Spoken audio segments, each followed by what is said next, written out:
అన్నమయ్య జిల్లా మదనపల్లి ప్రభుత్వ హాస్పిటల్ని ఎమ్మెల్యే షాజహాన్ భాషా ఆకస్మిక తనిఖీలు నిర్వహించారు. మెరుగైన వైద్యం అందించాలని హాస్పిటల్ ఆర్వో ప్రసాద్ రాజ్కు సూచించారు. హాస్పిటల్లోని సదుపాయాల గురించి రోగులను అడిగి తెలుసుకున్నారు. రోగుల పట్ల నిర్లక్ష్యం వహిస్తే కఠిన చర్యలు తీసుకుంటామని ఎమ్మెల్యే షాజహాన్ భాషా హాస్పిటల్ సిబ్బందిని హెచ్చరించారు.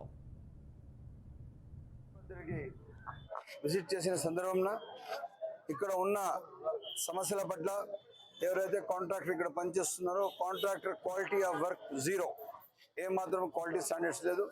అదేవిధంగా గత ప్రభుత్వం దాదాపు ఇక్కడ పనిచేస్తున్న నర్సులు కానీ చాలామంది పనిచేస్తున్న స్టాఫ్ కూడా జీతాలు 5 నెలల నుంచి 7 నెలల నుంచి కూడా ఇవ్వలేదు. చాలా బాధాకరం.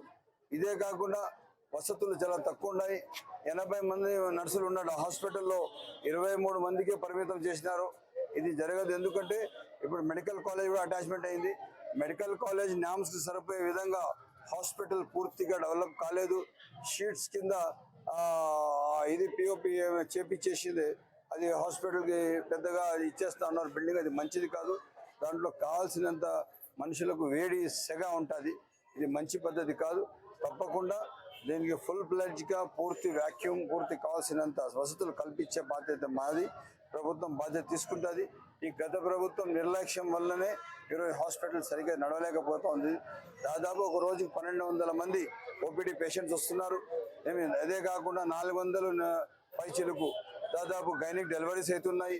ఇవే కాకుండా జనరల్ సర్జరీస్, మళ్ళీ ఈఎన్టీ సర్జరీస్, ఇవే కాకుండా అన్ని సర్జరీస్ పోలిస్తే 5